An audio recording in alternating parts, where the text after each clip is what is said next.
The night my life flipped upside down, the lights were so beautiful it almost felt like a joke.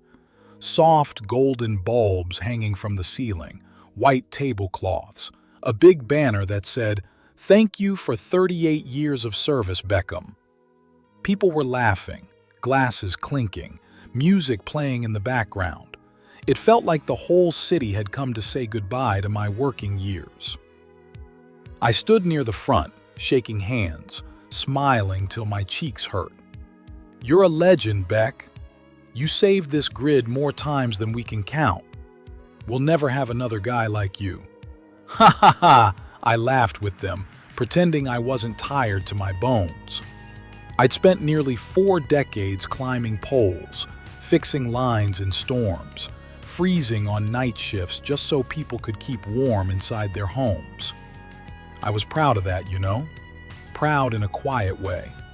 Not the kind of pride you shout about, just that soft awe kind of feeling in your chest when you know you did right by people. Then my wife stepped up on the small stage. Twilight looked beautiful as always. She wore this elegant dark dress that hugged her figure, and a necklace I once worked 3 months of overtime to pay for. Her smile was gentle, controlled. She tapped the mic and the room slowly quieted. "I just want to say a few words about my husband," she began. I smiled. My chest warmed. After all the years, after the long nights, the missed dinners, the sacrifices, hearing my wife say something kind about me in front of everyone, I was ready to soak it in. She talked about my dedication, my early mornings, my loyalty to the company. People clapped. My coworkers nodded. Some yelled, "Yeah, that's our guy." Then she said, "And I think this is also the right moment to let everyone know that Beckham and I will be going our separate ways." A hush fell over the room. She reached into her purse, pulled out a thick envelope, walked towards me with the same calmness she used when setting a table. She held it out. "These are divorce papers," she said, clear as day. I swear I could hear my own heartbeat. My ears rang. The room blurred for a second. Then, like a punch right to the chest, I heard my son's voice. "Finally, freedom," Rylan said with a little laugh. Reese giggled too, clapping softly like this was all some kind of reality show twist. I felt something tear inside me. But outside, I didn't shout. I didn't throw anything. I didn't break down. I took the envelope. My hands shook a little, but my face stayed calm. I opened it, skimmed just enough to see it was all real. Then I looked at her, leaned in close so only she could hear me, and my voice came out so soft. "You have no idea," I whispered, "what you've just done." I signed the first page right there, in front of everyone. Click of the pen, scratch on the paper. It was like I was signing my old self away. What everyone didn't know, what nobody in that room could have guessed, was that I had been preparing for that moment for nearly 20 years. Quietly, patiently, silently. And that night, at my own retirement party, in front of my wife, my children, my coworkers, the quiet man they thought they could step on was about to show them who he really was. But to understand why that moment didn't destroy me, you need to know where it all started. Before the anger, before the money, before the betrayal. Back when I was just a young man with a pair of work boots and a heart full of hope. I was 22 when I first strapped on my climbing gear and looked up at a 40-foot power pole like it was Mount Everest. My palms were sweating inside my gloves. My heart was pounding against my ribs. The foreman clapped my shoulder and said, "Don't look down and don't overthink it. Just climb, kid." Ha ha ha. My laugh came out shaky as I mumbled, "Yeah, sure, no pressure." The air was crisp that morning. I could see my breath. The power lines hummed overhead. that low electric buzz that would become the soundtrack of my life. I dug the spikes into the wood and started climbing. Every move felt like a decision between living and dying. But when I reached the top and I looked out over the city, over Denver's rooftops, streets, cars crawling like little toys, I felt something I'd never felt before. Oh man, this big wave of pride just washed over me.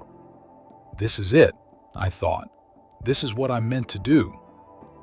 I was the new guy at Rocky Mountain Utilities, fresh out of training, no fancy degree, no office, no tie, just a hard hat and a job that meant if I messed up, someone could get hurt, or worse. After my first week on the job, the guys took me to Murphy's Tavern, old place on K-Fax.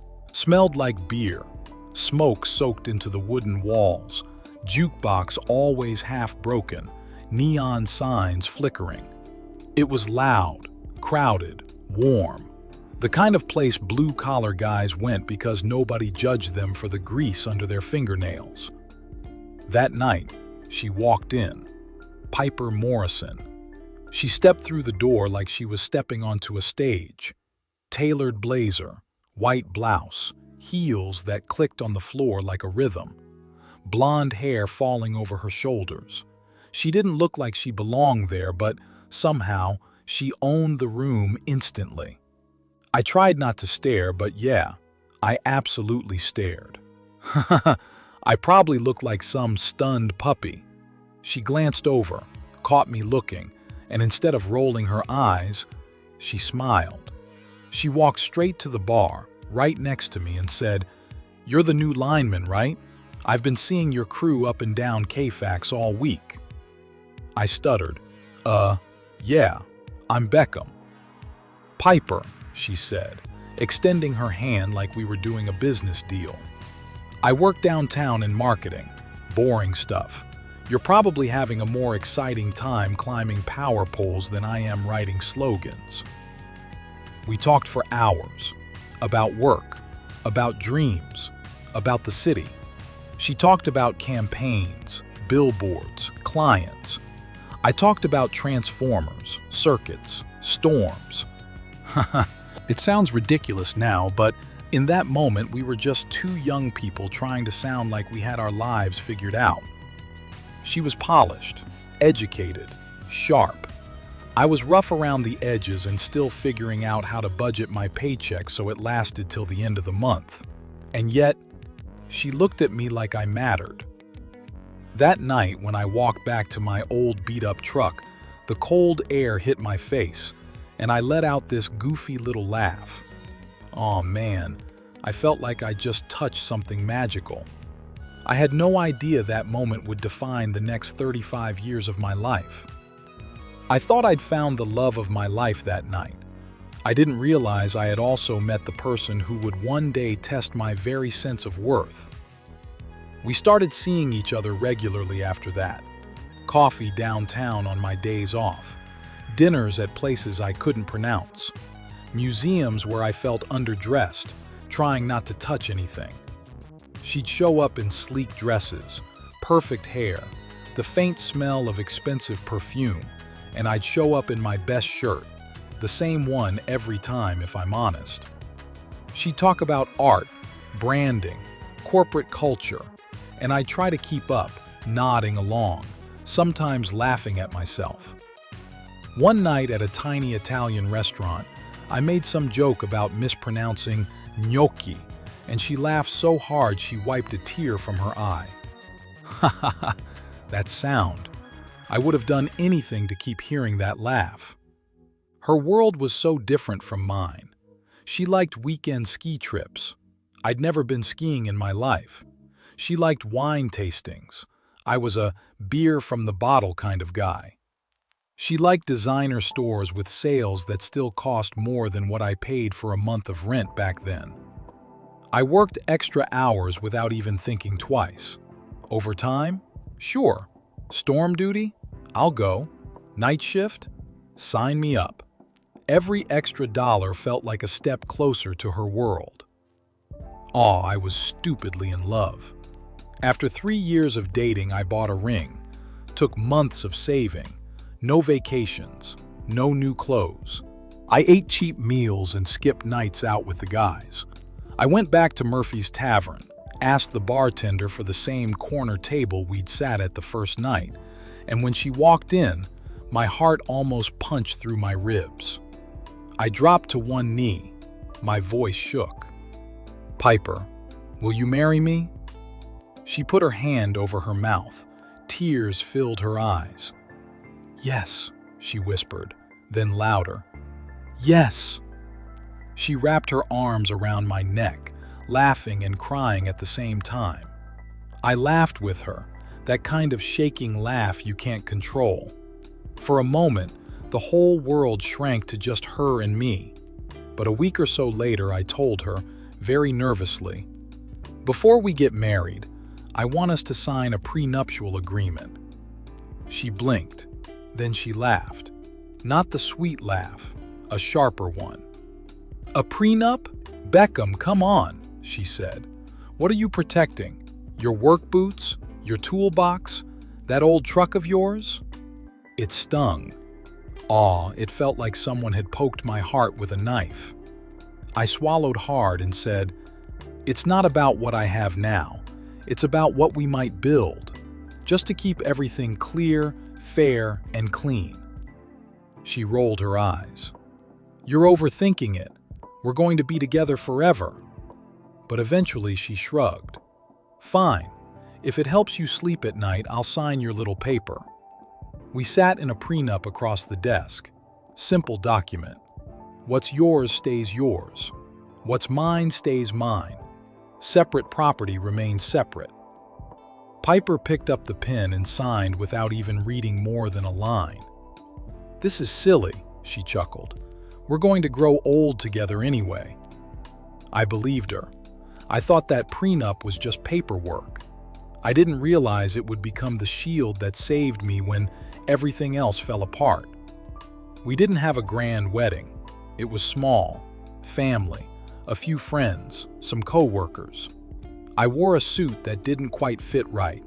She wore a dress that made everyone gasp when she walked down the aisle. When she said, "I do," I felt this wave of warmth rush through me.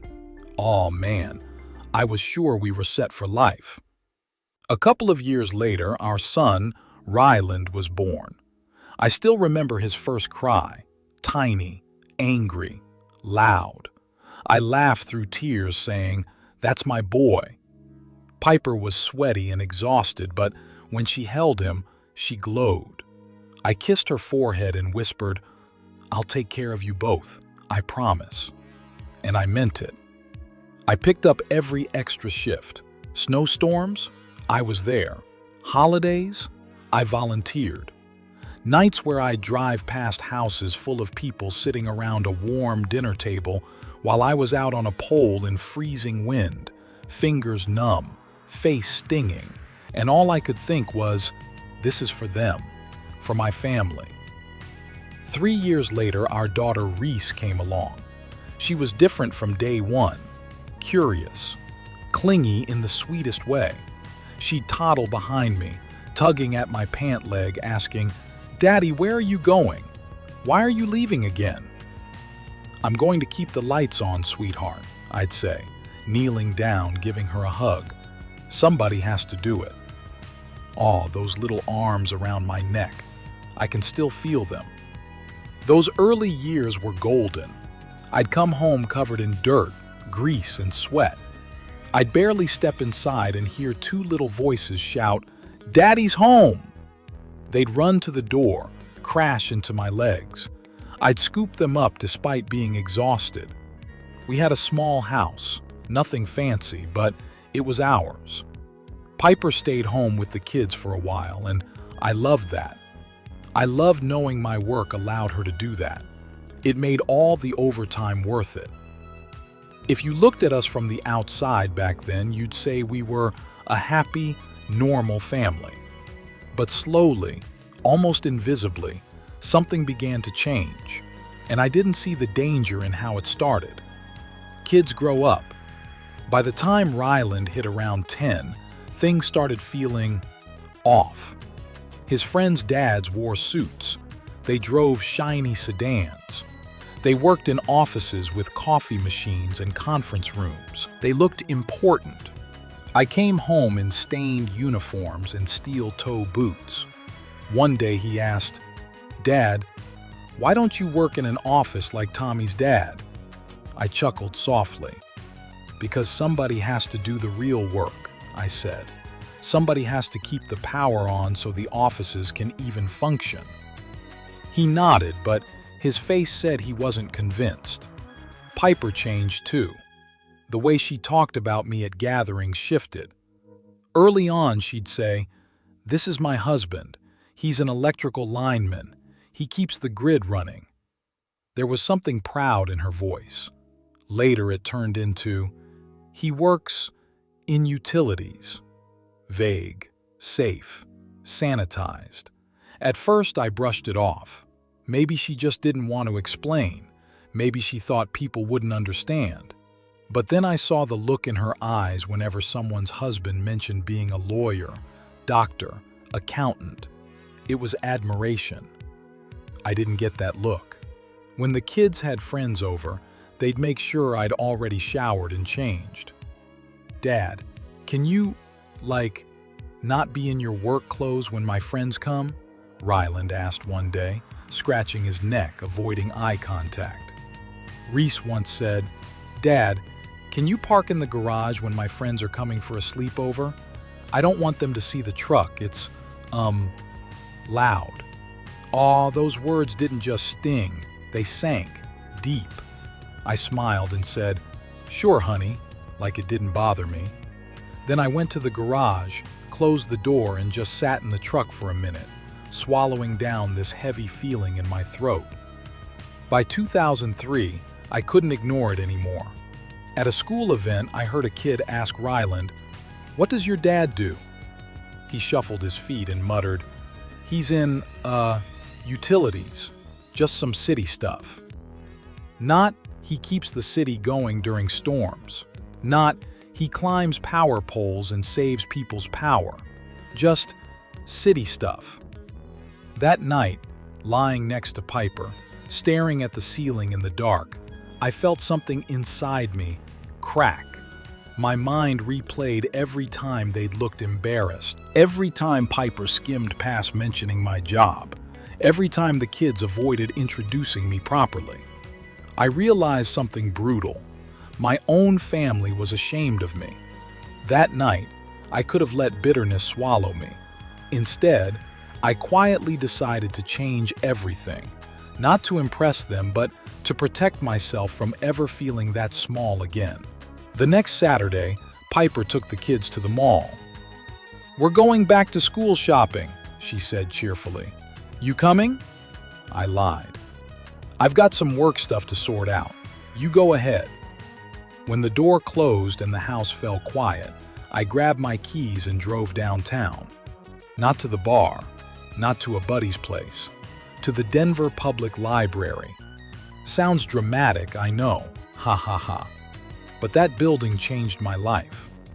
I wandered to the business section, shelves of books about money, entrepreneurship, investing, terms I knew nothing about. My fingers drifted along the spines until one title snagged my attention, something like Real Estate Investing for Regular People. The regular people part hooked me. I sat at a table and started reading. Cash flow, equity, appreciation, leverage. At first, it felt like a foreign language, but the more I read, the more it clicked. Regular people, plumbers, teachers, factory workers, buying small properties, renting them out, building income that didn't rely on punching a clock. It felt like someone had turned on a light in a dark room I'd been sitting in for years. My heart started racing, in a good way this time. Over the next few weeks, I devoured everything: books, articles, pamphlets, before work, after work, on lunch breaks, in my truck. I learned about property evaluations, rental markets, what made a good deal, how to avoid scams. Kang, I didn't tell anyone. Not Piper, not the kids, nobody. Contingency. Then I made an appointment with a lawyer downtown.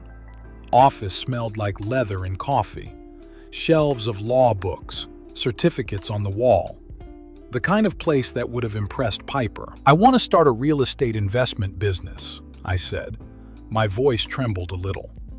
"And I want it completely separate from my personal finances." He nodded. "You're looking for an LLC, limited liability company. Keeps business assets and personal assets separate. Smart move." 2 weeks later, Hartwell Property LLC was born. I opened a separate business bank account, got a P.O. box, printed business cards even though I had no clients and no employees. Just me. To my family, nothing changed. I was still just dad in utilities. But beneath that quiet surface, a different man was waking up.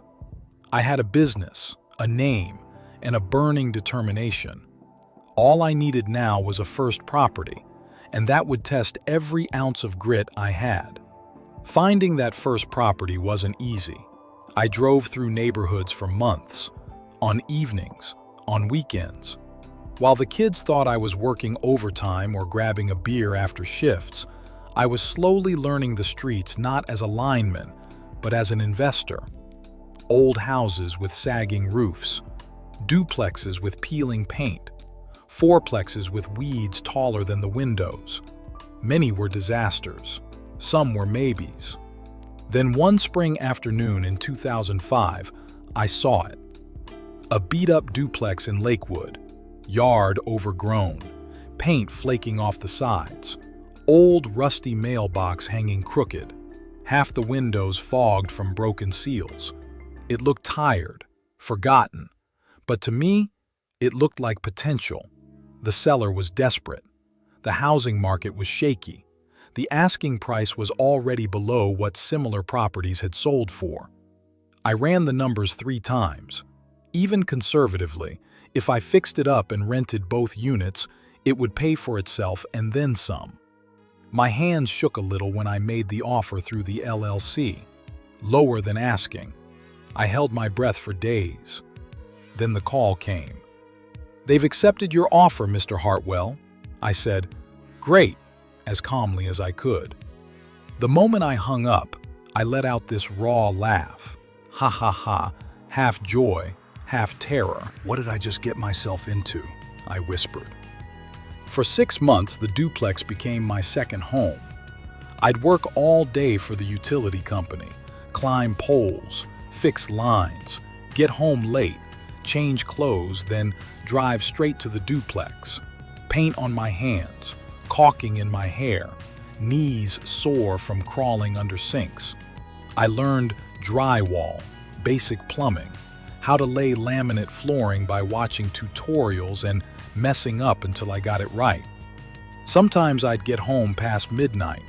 Piper would be half asleep, mumbling, "You're working too much again." She never asked where, never really wanted to know. I just smiled and said, "Trying to get ahead." When the place was finally ready, I listed the units for rent. The first tenant was a young nurse, Maria Santos, single mom, steady job, caring eyes. She walked through the freshly painted unit and said softly, "This feels like a safe place for my son and me." When she handed me that first rent check, made out to Hartwell Property LLC for $1,200, something changed in my soul. This wasn't overtime pay. This wasn't a bonus from a boss. This was money that came because of a choice I made, a risk I took, sweat I poured into something I owned. Oh man, I almost teared up in my truck staring at that check. That first rent payment wasn't just money. It was proof that I didn't have to stay stuck in the box everyone put me in. And that realization would drive every decision I made in the years to come.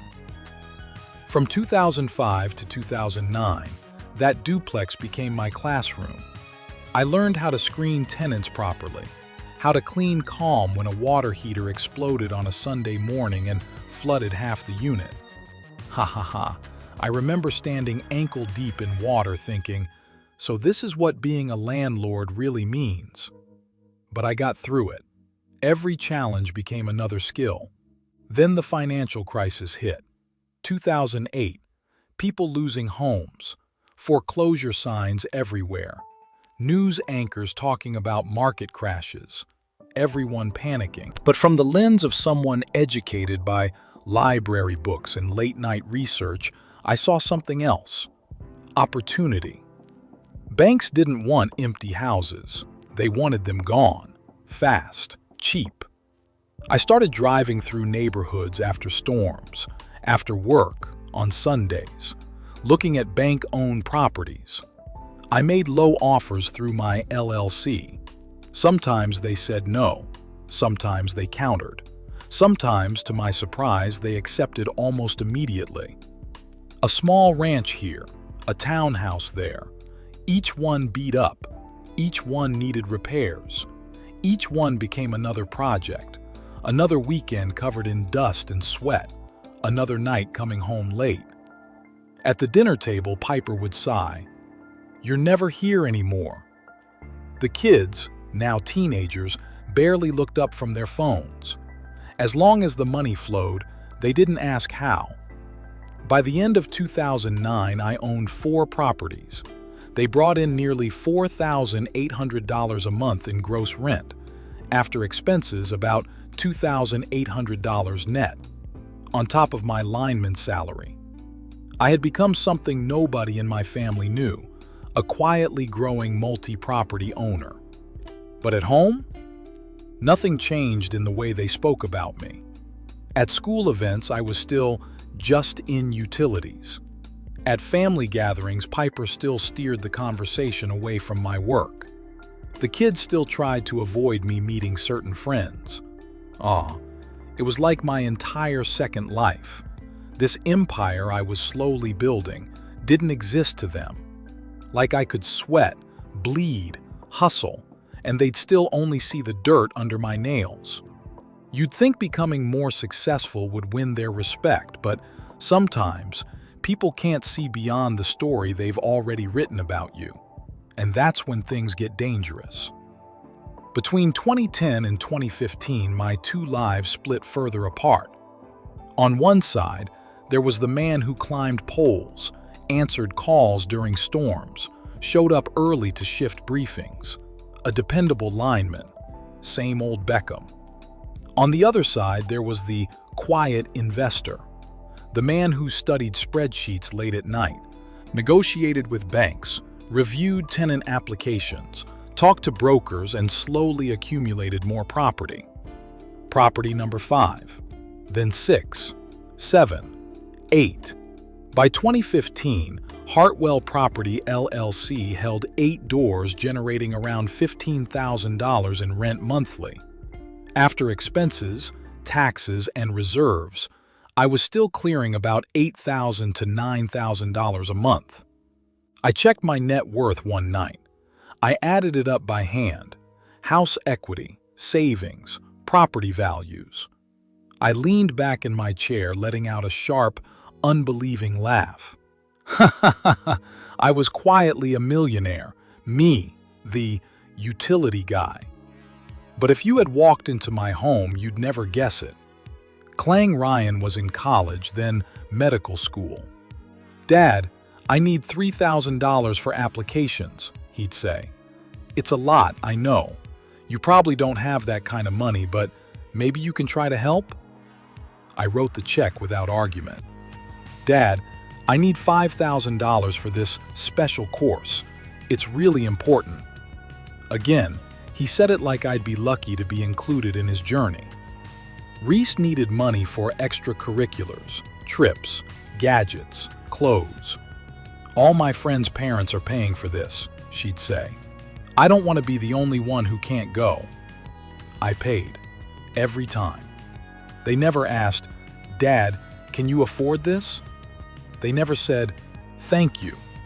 They never wondered how the man in a faded uniform had that kind of cash. At Reese's high school graduation party, I stood in the backyard grilling burgers. I overheard her talking to a friend. My friend's dad is in real estate.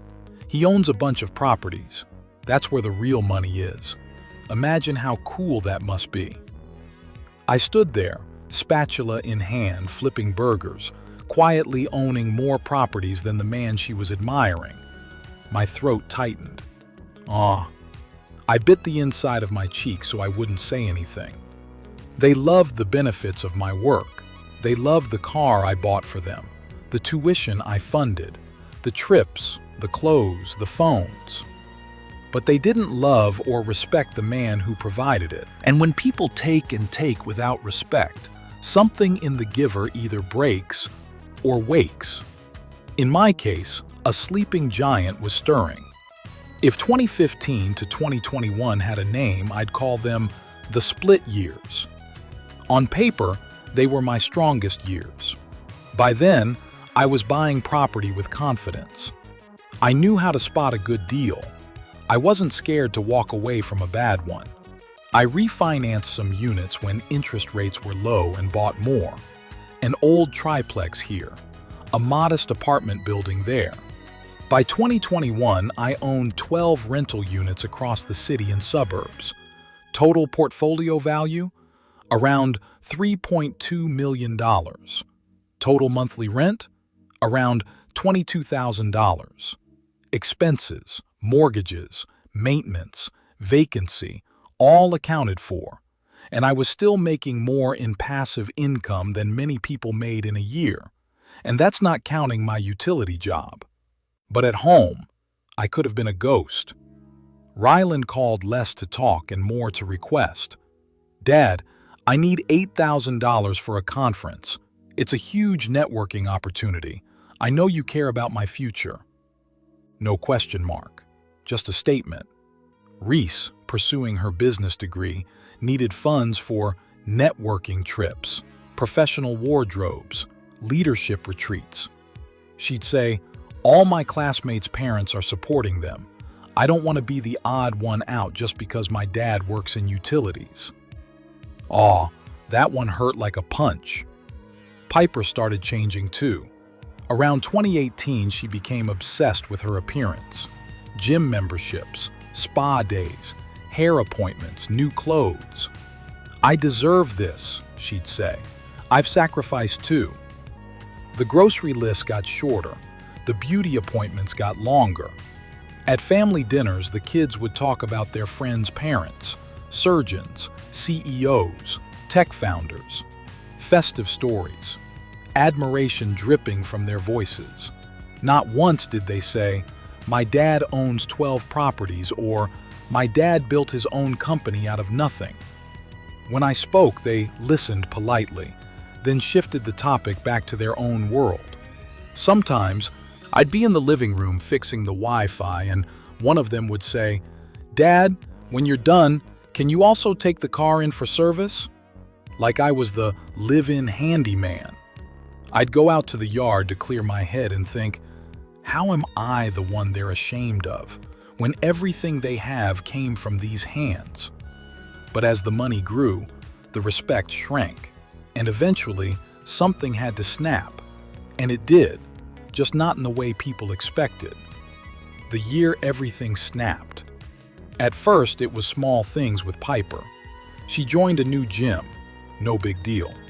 Then she switched to a more expensive one across town. They have better trainers, she said. Soon, she was gone for hours. Classes, she said. Programs, she said. She started buying new workout clothes, new shoes, new makeup. At first, I smiled and told her she looked great. I wanted her to feel good. But then came the late returns. Text messages she tilted her phone away from me to hide. Phone calls taken outside, whispering under the porch light. When I asked, "Everything okay?" she responded sharply, "It's just my sister, just friends. Relax, Beckham." Her sister accidentally exposed one lie. We ran into her at the store. Piper had claimed she'd gone out for dinner with her the night before. Flooring, her sister shrugged and said, "I haven't been out in weeks." Something inside me went cold. I checked our credit card statement. Restaurants in pricey parts of town, Ocean Prime, Capitol Grill, charges for 2 people, high-end places where we'd never gone as a couple in years. Then I noticed a name on her gym plan upgrade. Personal training with Atlas Kane. She started saying his name casually. Atlas really pushes me. Atlas says I have great potential. Atlas recommended this supplement. She talked more about this man I'd never met than she talked about me. One Thursday, I followed her. Flooring. Old guy in a truck, tailing his own wife. My heart pounded, my palms sweaty on the steering wheel. If my younger self could see me, he'd probably shake his head. She didn't turn toward the gym. She turned toward Cherry Creek, pulled into a fancy restaurant lot. I parked at a distance, watched through the tinted glass. He walked out first, tall, muscular, maybe 20 years younger, designer athleisure like it was formal wear. He held the door for her like they'd rehearsed it. They hugged, not a casual, friendly hug, that long, familiar kind. They sat at a table by the window. She laughed, threw her head back in that way she used to with me. They held hands across the table. My throat burned. My eyes watered. I tried to blink it away, but a tear slid down anyway. When their food arrived, I started my truck and drove off. I couldn't watch more. I felt like the sky had collapsed, but I still had to drive safe. Playback. I sat at the kitchen table, hands shaking, and did the thing that changed the game completely. I called my lawyer. Betrayal cuts deep, but if you're prepared, that same cut can open a door to freedom you didn't know you had. My lawyer, Sloan, had been a small practitioner when she helped me set up the LLC years ago. By 2022, she specialized in high-asset divorces. We met in her office. She poured me a glass of water, looked at the photos I'd brought from the private investigator I'd hired right after following Piper that first time. Hotel receipts, pictures, overnight stays, affection in public places, all documented, all labeled with dates and times. She sighed. "I'm sorry, Beckham. This hurts, but legally, you're sitting in an incredibly strong position." She spread out documents on the polished table. Prenup from 1988. Articles of Organization for Hartwell Property LLC. Property deeds. Bank statements showing rents flowing into the business account, not our joint accounts. "The prenup states that separate property remains separate," she said. "Everything in the LLC was acquired with business income or funds from your separate account. You've maintained clean records, which is rare, by the way. You're insulated." My voice was low. "So if she divorces me, she'll be entitled to a portion of joint assets, like your house equity and whatever is in your shared bank accounts. But the LLC, that's protected. Those properties are not marital assets. They're business assets." "Spousal support?" I asked. "She's healthy, capable. She hasn't worked in years, but by choice. Courts consider that. You'll owe some, but not enough to damage you. And the affair? That doesn't help her case either. In the court of public opinion especially, that's damaging. For her, not you." Quiet, hands folded, pain twisting through my chest, but also something else, relief. For years I'd been disrespected in my own home, treated like a walking wallet. Now the same people who saw me as nothing would finally see the truth. "What do you want to do, Beckham?" she asked. I breathed slowly. "Nothing, not yet." She raised a brow. "I want her to make the first move," I said. She thinks she's in control. She wants out? Fine. Let her file. Then, we answer. Sloane nodded slowly. Let her reveal her intentions. You'll respond from a position of strength. Prznaccia, the stage was quietly being set, and the grand finale would happen in the last place anyone expected, my own retirement party. About 3 months before my retirement, we had a family dinner. It was one of those evenings that looks normal from the outside. Chicken casserole, salad, glasses of water, everyone seated, but underneath, tension. Rylan was home from med school. Reese had come over from her apartment. They sat on their phones until plates were served. Halfway through the meal, Rylan cleared his throat. Dad, I need to talk to you about money. There it was. He placed his fork down, his expression serious. Med school is getting more expensive now that I'm in the advanced rotations. I need about $5,000 for equipment and board exams. Reese jumped in. And I have something too.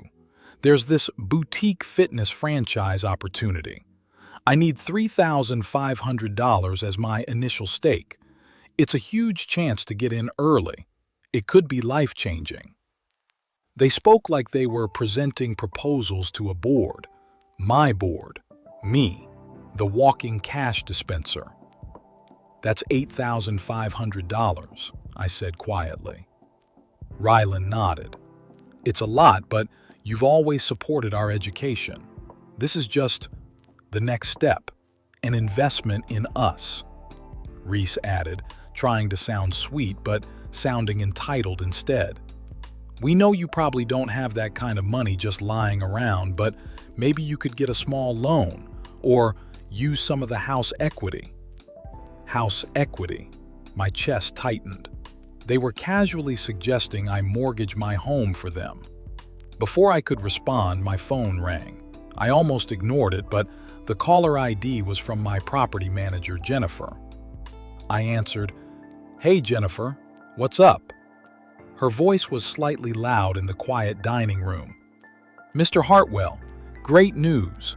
The tenant at Property 12 wants to extend the lease at the new rate, $2,400 a month instead of $2,100. That brings your total monthly rental income to a little over $22,000. Should I lock it in?" Rylan's fork froze mid-air. Reese looked up sharply. Piper's eyes narrowed.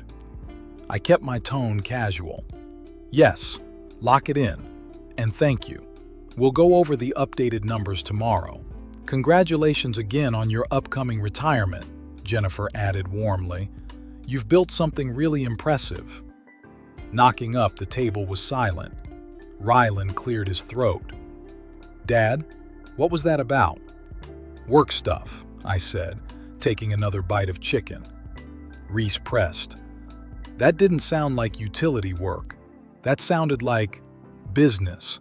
What do you mean total monthly rental income?" I shrugged. "Just some side consulting and investments. Nothing major." "You never told us you had property?" Rylan said, confusion and a little edge in his voice. I looked at him for a long second. "You never asked." The air felt heavier after that. The questions died on their tongues. They weren't used to the idea that I had a world they weren't included in. After they left, Piper washed dishes with unnecessary force. Clank, scrape, clank. "You've been keeping secrets," she said. I wiped the counter calmly. "Not secrets, just a life you never bothered to ask about." "I've been thinking about your retirement party," she said abruptly, changing the subject. "I want it at a nice place, maybe the Union Station Event Hall, inviting everyone, your co-workers, the neighbors, the kids' friends. Big, proper. Big, public. Perfect stage for whatever she was planning. She thought she was planning my humiliation, but all she was really doing was booking front row seats for her own awakening. October 15th, 2023. The Denver Union Station event hall was decorated beautifully. Soft lights, a slideshow of old photos playing on a screen, shots of me young and lean, perched on poles wearing outdated safety gear, pictures with co-workers at barbecues, a few family pictures scattered in the mix. People clapped as I walked in. My supervisor gave a heartfelt speech. When storms knocked out power, we called Beckham. When lines went down, we called Beckham. When new guys were scared, Beckham trained them. 38 years, no major accidents. That's not just luck, that's character. I smiled, feeling genuinely appreciated, for once. We cut cake, took pictures. People made jokes about me sleeping in and golfing, as if I was just going to sit in a rocking chair now. Ha ha ha, if only they knew. Then, Piper tapped the microphone. Her heels clicked on the wooden stage, her posture perfect. She smiled that perfectly curated, social smile she'd mastered over the years. "I just want to say," she started, "how proud I am of Beckham for his long, dedicated career. He kept the lights on, literally." People chuckled. I nodded, my chest tight. "But," she continued, "sometimes endings are also beginnings." Her tone shifted just enough. "And I believe this is the right time for both of us to start a fresh chapter in our lives." She reached into her bag, pulled out a manila envelope and faced me. "Beckham," she said, "I filed for divorce yesterday. These are the papers. I think it's time for us to move on separately. I know this may come as a surprise to some, but it's for the best." Glenn went dead silent. Someone dropped a fork. I felt every pair of eyes in that room on me. Rylan stepped closer. "Dad, we support Mom's decision," he said, as if he were comforting a child. Reese added with a nervous little laugh, "Yeah, this is, finally, freedom." Freedom. I looked at the envelope. For a second, my fingers trembled. Then something clicked. Not anger, not rage, just clarity. I took the envelope, opened it, glanced over the pages I'd already expected. Then I reached into my pocket, pulled out a pen, and signed the first page slow and deliberate. I looked up at her, leaned in, and whispered, "You really have no idea what you've just done." Then I turned to face the room. "Since we're making announcements tonight," I said, my voice calm but carrying, "I think it's only fair I share something too." Right on cue, my phone buzzed again. I answered on speaker. "Hey, Jennifer." She sounded surprised. "Oh, sorry. Am I interrupting the party?" "Not at all," I said. "Go ahead." "I just wanted to confirm the final updated figures," she said. "With Property 12's new lease and the small rent adjustments across the portfolio, Hartwell Property LLC is now collecting $22,000 a month in rental income. All 12 properties are occupied. Congratulations again. Enjoy your retirement. You've earned it." I smiled. "Thank you, Jennifer. I appreciate it." When I hung up, the room was no longer just quiet. It buzzed. Whispers, gasps, eyes wide. People looking at me like they were seeing me for the first time. My supervisor stepped closer. 12 properties?" he asked slowly. I nodded. "Yes. For the last 20 years or so, I've been building a real estate portfolio through my company, Hartwell Property LLC." Piper's face drained of color. Rylan's jaw literally dropped. Reese grabbed the back of a chair like her knees might give out. I continued, my voice steady.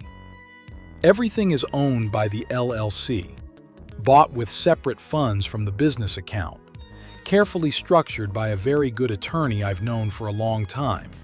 And, as many of you know, back in 1988, Piper and I signed a prenuptial agreement.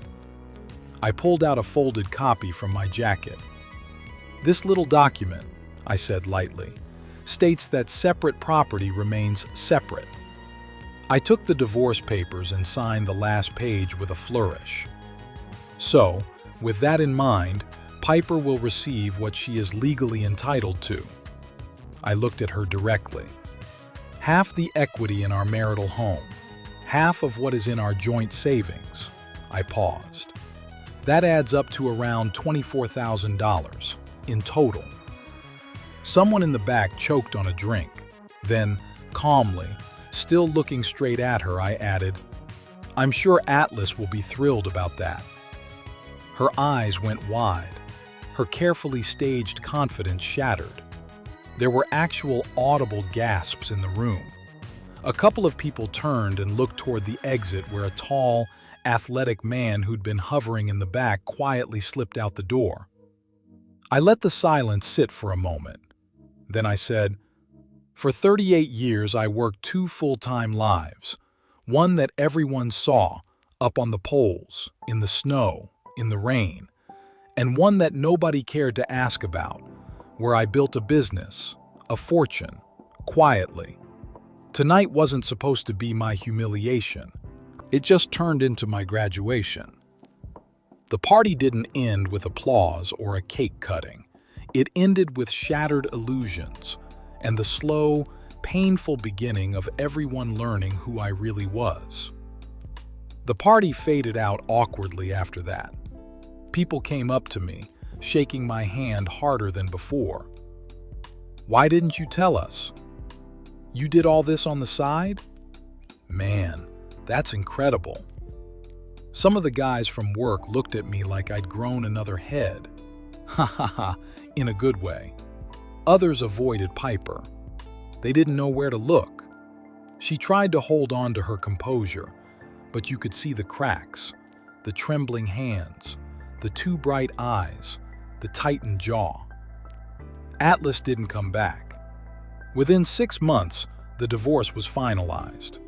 Turbulence held perfectly. The business stayed mine. The properties stayed mine. The judgment was clinical, clean. She got her share of the house equity and savings, about $24,000. She moved into a small 1-bedroom apartment on the outskirts of town. She got a job in retail, folding clothes, standing behind a register, answering to a store manager half her age. Atlas? Gone 2 weeks after the party. Funny how fast affection evaporates when there's no money cushion behind it. Our old neighborhood saw what happened. Gossip travels faster than electricity. The story changed from poor Piper leaving her unambitious husband to Piper walked out on a multi-millionaire for a gym trainer. Flushing her book club quietly stopped inviting her. A couple of the friends she used to boast to about doctors and CEOs drifted away. The narrative crumbled. The kids faced their own reckoning. Rylan discovered his loans couldn't cover the final year of med school. He called me after Christmas. I could hear the strain in his voice. "Dad, I'm about $30,000 short," he said. "If I can't pay, I have to pause my program. I know we messed up. I know we treated you horribly. But this is my future. Please, I'm begging you." Breaking awe. That was the first time in years he sounded like my son, and not a collector sent from the bank. I didn't say yes. I didn't say no right away. I said, "We'll talk when you're ready to talk to me like a man, not just a son asking for a withdrawal." Reese's business loan got denied. Her franchise dream collapsed. She moved in with her mom in that tiny apartment. She started working retail too. For the first time, she felt what it meant to be limited, to budget, to say, "I can't afford that." Slowly, something started changing in them. Rylan took a job at Home Depot while he regrouped. He called me after a month and laughed bitterly. "Dad, my supervisor treats me better than I ever treated you. People come in dirty from work and Nobody looks down on them. They just say, "What do you need, man?" It's weird. I like it. Reese picked up part-time work leading low-cost fitness classes at a community center. One day she called and said, "You know, it feels different earning money myself instead of asking for it. I can't stop thinking about you coming home tired all those years, and I'm not proud of how I acted." Pain has a way of teaching lessons that comfort never will, and slowly, my children were learning what I'd tried to show by example all along. It took time. Redemption. This wasn't some overnight movie-style vilted visits, apologies that got stuck halfway out of their mouths. But step by step, we began to talk honestly. One afternoon, Ryland sat across from me at a small diner. He'd been looking certainly in the small botter with flesh. "Take a business from me." One afternoon, Ryland said it my positive way. "You know, but he talked to me to Cheever. No, when he result. No, what have instead." One afternoon, Ryland said at a job at Home Depot. Then sometime she had know us. Let me return by the business loader. One afternoon, Ryland sat across from me. He'd been stuck by offering movie style. But slowly my children were learning. The states like you was made fate for themself, but against better traded and uncomfortable.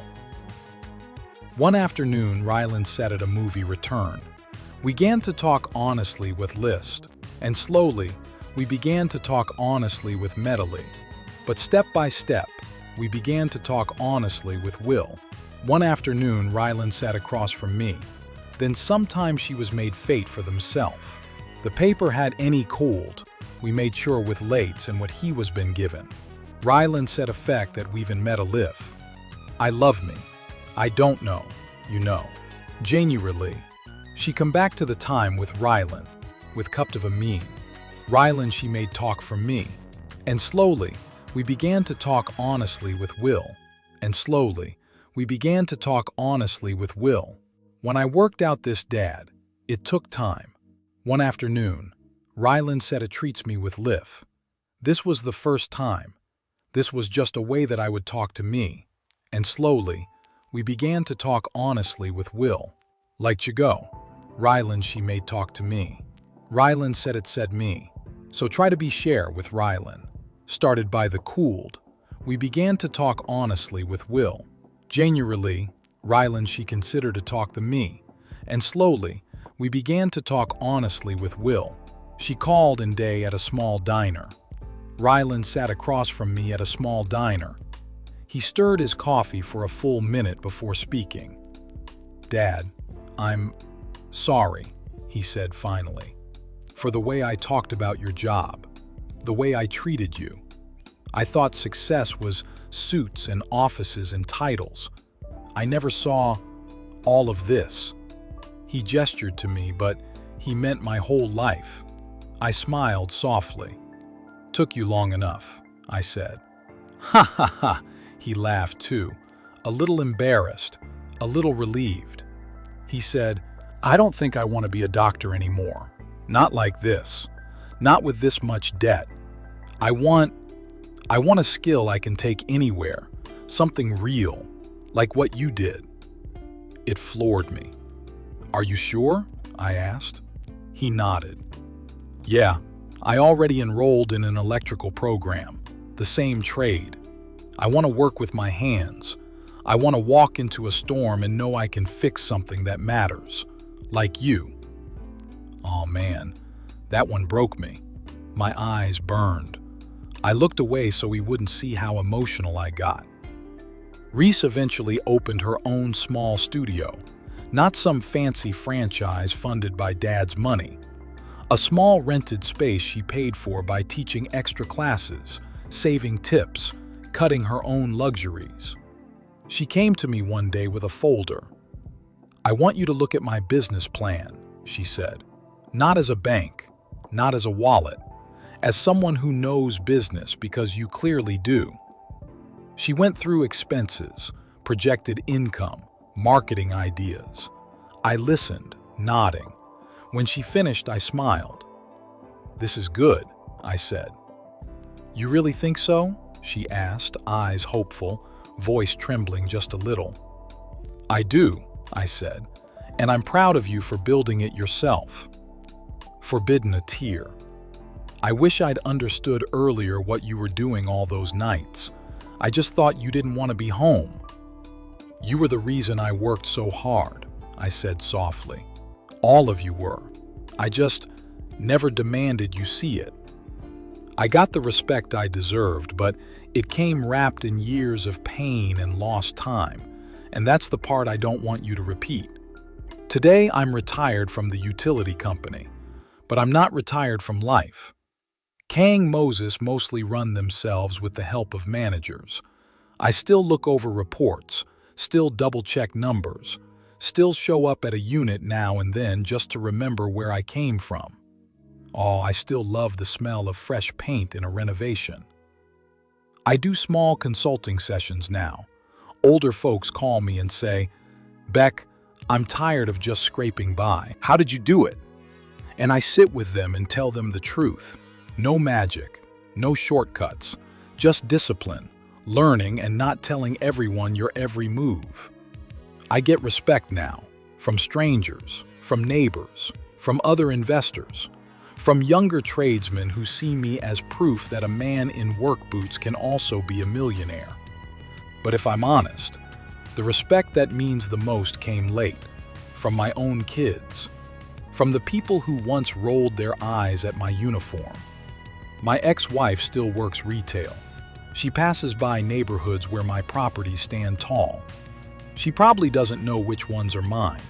Maybe that's a mercy, or maybe it's justice. I don't know. Here's what I do know. I made a mistake for 35 years. I thought loving my family meant saying yes to every request. I thought being humble meant letting their disrespect slide. I thought that as long as I provided, they'd eventually see and appreciate my effort. I was wrong. Respect is not automatic. It's not guaranteed just because you love deeply or give generously. It's held in place by boundaries. No boundaries, no respect. If you're listening right now and any part of my story feels a little too familiar, I want you to really hear this. Forbidden respect in your own home. Not because you're perfect, not because you make a certain amount of money, but because you show up, you work, you care, you try. If the people around you are ashamed of your honest work, that shame belongs to them, not you. But it's your job to stop feeding their entitlement. My story had a painful middle and a satisfying end, but I would have spared myself decades of hurt if I'd understood one simple truth much earlier. Here it is. Love you. They love what you do for them, the lifestyle you fund, the comfort you provide, the shield your sacrifices create between them and hardship. And as long as you keep giving without boundaries, they have no reason to examine that. It takes a shock, like a divorce at a retirement party, for some people to realize who you really are. But I don't want you to have to wait that long. I don't want you to need a dramatic stage moment to stand up for yourself. Ask yourself, support speak about me with respect? Do they see the value of my work or just the benefits of my paycheck? Do they ask how I'm doing or only what I can give? If those questions make your chest feel tight, you may need to start changing things. Slowly, quietly, firmly. Learn a skill. Build something of your own. Protect it. Don't announce everything you're doing. Just do it. And when anyone tries to minimize your efforts, don't argue. Stand calmly in what you know about yourself. Qualifications doesn't mean weak. Silent doesn't mean unaware. Some of the strongest people I've ever met barely talk about what they've lived through. They just keep moving forward, building, enduring, learning. I was one of them. And when I finally opened my mouth, the truth I had quietly built over years was louder than any insult, any mockery, any moment of shame. If my story touched something inside you, if you felt that awe ache in your chest, if you laughed a little at how ridiculous people can be, and maybe felt your eyes sting once or twice, Then I want to invite you to do something. Share your own story. You don't have to be a millionaire. You don't have to own properties. Maybe your victory is simply surviving. Maybe it's raising kids on one income. Maybe it's working 2 jobs so your family has food. Tell us in the comments, have you ever had to teach someone to respect you? Have you ever reached a breaking point and decided, enough is enough? Grandchildren might be the quiet push someone else needs to stop letting themselves be treated like a doormat. And if you're the quiet one in your family, the one who works, sacrifices, shows up, just know this. One day, your value will be seen. It might be late. It might be after people lose you. But the truth has a way of surfacing. Until then, keep your heart soft, your boundaries firm, and your eyes open. And remember, never underestimate the man in the worn-out boots. He might be the richest, strongest soul in the room.